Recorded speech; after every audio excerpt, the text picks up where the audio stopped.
Okay, welcome back to Pykidz. So we covered a bunch of things about lists, accessing lists, slicing lists. You can add anything into a list, and we looked at adding, removing items from a list. We did some operations also. Now we did arithmetic operations. Now we will look at comparison operations, right? We just looked at comparators, so it's good to do some comparisons. So again, things you will do is you want to compare whether two lists are equal, and that's where you can do other things too, like greater, less than, and we'll start with equals in the beginning. Okay, let's get to the terminal.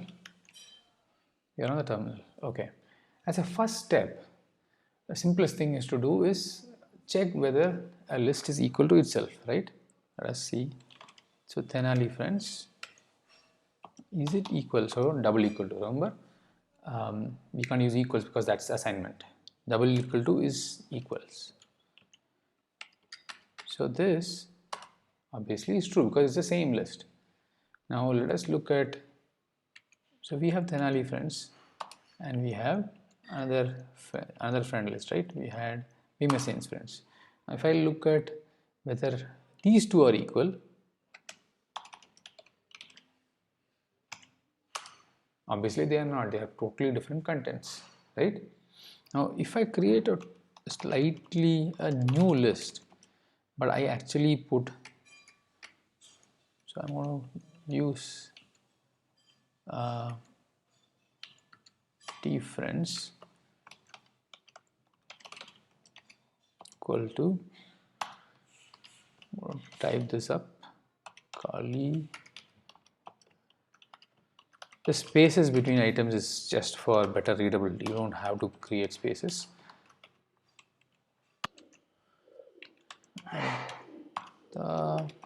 And Sharda and last one Krishna. Now if you look at these, now if I try to compare Tenali friends with T friends, that's true because the contents are exactly same. So it is the contents that matter in equality. If they have same contents, then they are equal. It might, you have defined a different variable, if you change one of them, the other won't change. So they are totally different lists. But when you do comparison, it looks at the actual contents, and if they are same, then they are equal, right? Now I will create a list which is very similar, but with a slight twist. T2 friends, and I'm going to put Sharda here, and then I'm going to remove Sharda from. So it's, if you look at it, it's the same four friends, but I have changed the way they come. So now if I compare T2 friends with Tenali friends, what do you think? The contents are same? No, it is not considered equal. So in a list, it's not just contents, it also matters in the order of the elements matter, right? So if you added elements in a particular order, the another list with the same elements is considered equal only if they are also on the same order. So if the order is changed, then it is the contents are not considered same in a list. So this is something you have to keep in mind. List will consider order of the elements as important, right? If the order is different, then they are not considered equal. Now let us do other comparison operators, right? Let us do less than, greater than, and all that. So let us now use some integers. So if I look at this, is this, what do you think? Is this greater than the other one?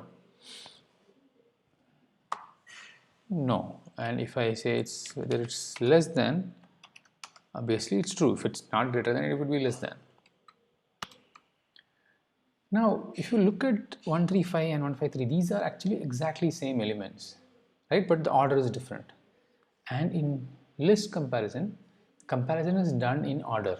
So you will compare the index 0 value of both lists. So let us say first, right? So the first value at index 0 is 1. So nothing, you can't decide whether it's greater or less than, it's the same, right? So now the comparison will move to index 1, the next one. So index 1 on the second list and index 1 on the first list, first and second, right? So index 1 on the first list here is 3 and on the second list it's 5. So obviously 5 is greater, right? So Python declares that the second list is greater. Now I'll show you a slightly different example now. I'm going to take this, I'm going to change this. What do you think? It's not less, it's actually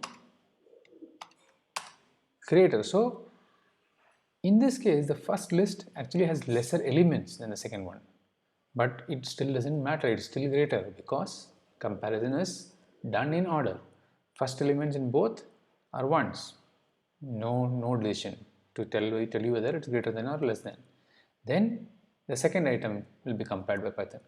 Now here 6 is greater than 5 and Python will immediately say, great, the 1, 6, the first list in front is the bigger list or the greater list, and it will stop comparison at that point. So it always compares in order and checks corresponding elements, and if it finds that, it can declare that one of the elements, the corresponding elements, is greater, that list is supposed to be greater, or vice versa, then lesser. To drive home this point, if I do this, if you look at this one now, the third element is lesser, right? But still doesn't matter, it will still go up to the second one and find that 6 is greater than 5 and say, yeah, the first list is greater than the second one. Python has already made the decision, right? So when it comparing equals, it compares all the elements, right? But when it's trying to find it's greater than or less than, it's just comparing order, and as soon as it finds something is lesser or greater, depending on what comparison you are doing, it will make a decision. Right? That behavior makes sense, right? If you look at it, this behavior is very similar to how it works with strings too, these operators. We saw strings earlier. So if you remember, if you take Tenali and say tree, obviously TETR, right? R comes later in the alphabetical order. So this will be false because TR is greater than TE, right? And if you arrange it alphabetically in ascending order, Tenali will come earlier, which means it's lesser, right? So if I look at Tenali is less than tree, it will be true. And if we say Tenali, so Tenali will come earlier, right? So Python does the same thing for strings as well as for lists. Remember, tree is also a smaller string, but it doesn't matter. Tenali is a bigger string, but TR is greater than TE. You can try doing a comparison of capital letter strings and see as an exercise, you can try it out. Now, let us now compare our friends list, right? We have been using this friends list for so long, so let us do that too. So we have Tenali friends and Beamsin friends, right? So do you want to look at the list once? Maybe just so that you know what is what. So now I'm going to compare them, right? What do you think? In this case, when I compare Tenali's list to Beamsin's, it will again compare items in order, right? So it will take the first item in Tenali's friends, Kali, and the first item in Yudhishthira, in Beamsin's friends, which is Yudhishthira, right? Now, obviously, Kali and Yudhishthira will be compared now. Individual items are compared. And which is bigger? Yudhishthira is bigger. Y is bigger than K, right? String comparison. So list within list comparisons, each data type within the list will be compared, and there its own comparison will be done. Right? So let me just do and see. Is Tenali friends greater? It will be lesser, I think. Now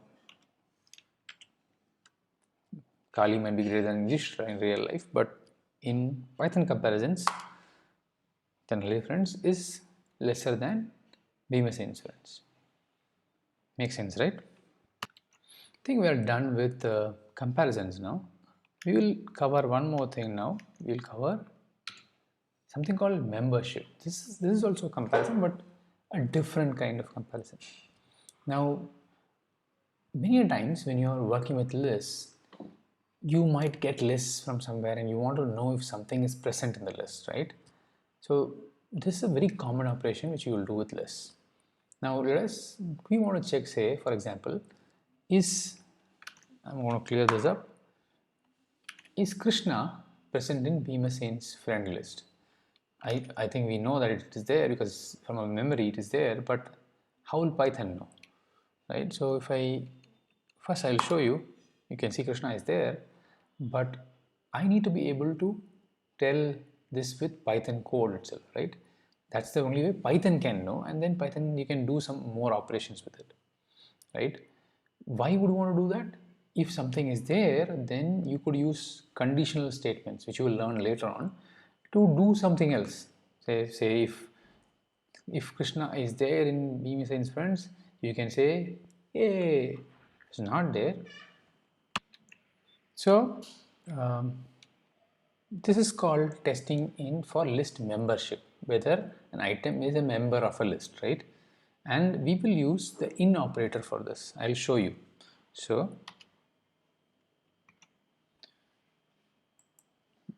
right there, Krishna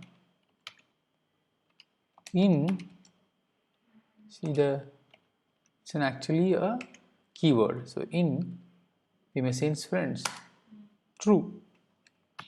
So we asked Python the question, is Krishna in Bhimasen's friends? And it said, yes, true, right? Yes, by saying true. Now if I say this in Bhimasen's friends, obviously you know what the answer is because you can see it's not there in the list. Remember, it's not trying to do something intelligent or it knows about Mahabharata or anything like that.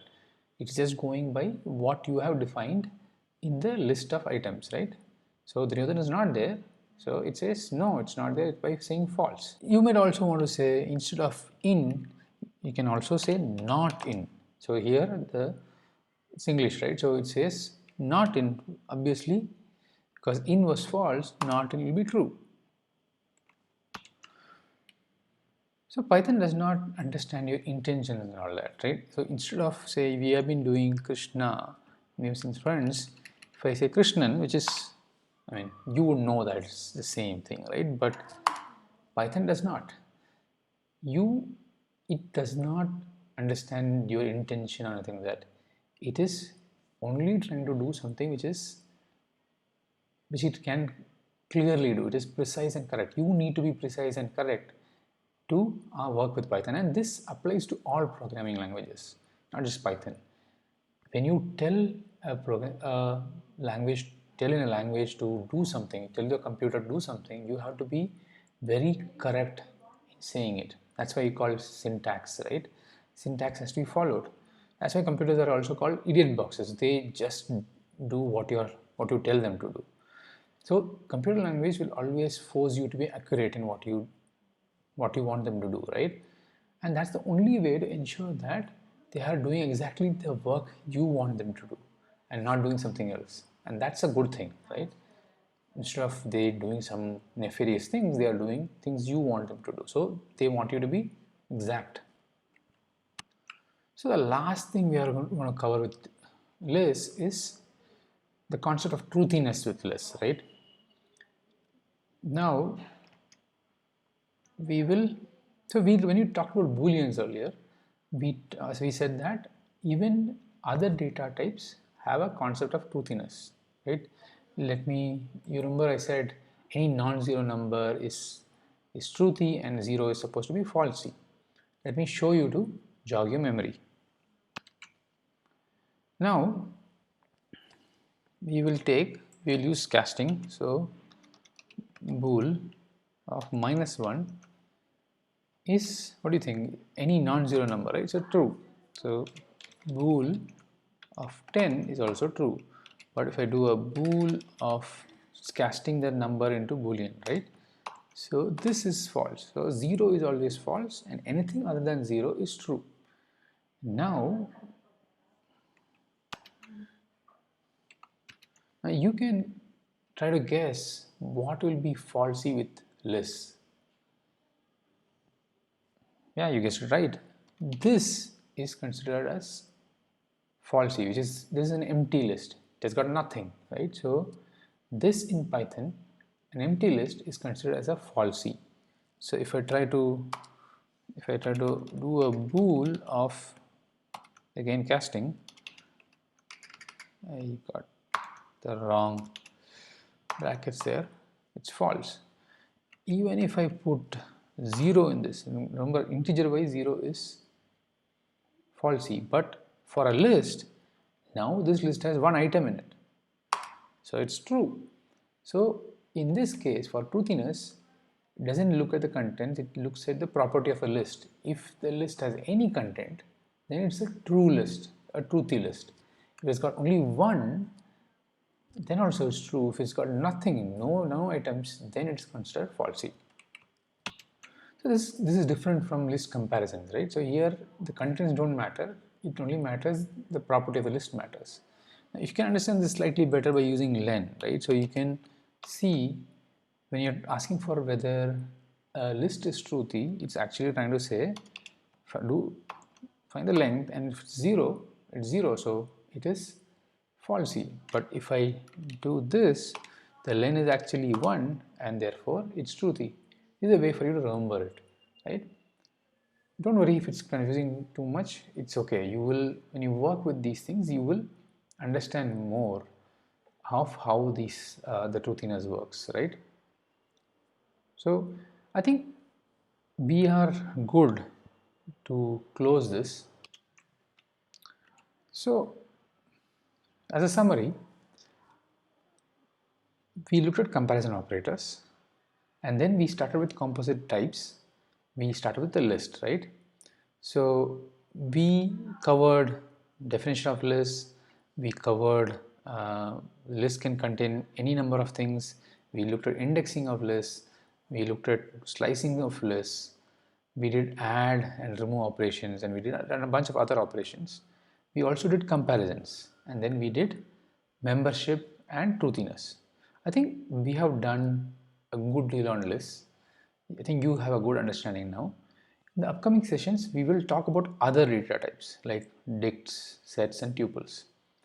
Again, use the comments to ask your doubts and keep learning by trying things out, right? That's the only way to learn. If more you try, more you learn, right? Look at the exercises which are given and try things out. You know, Python is a friend. So do that, ask your doubts, and we'll learn together. See you around soon.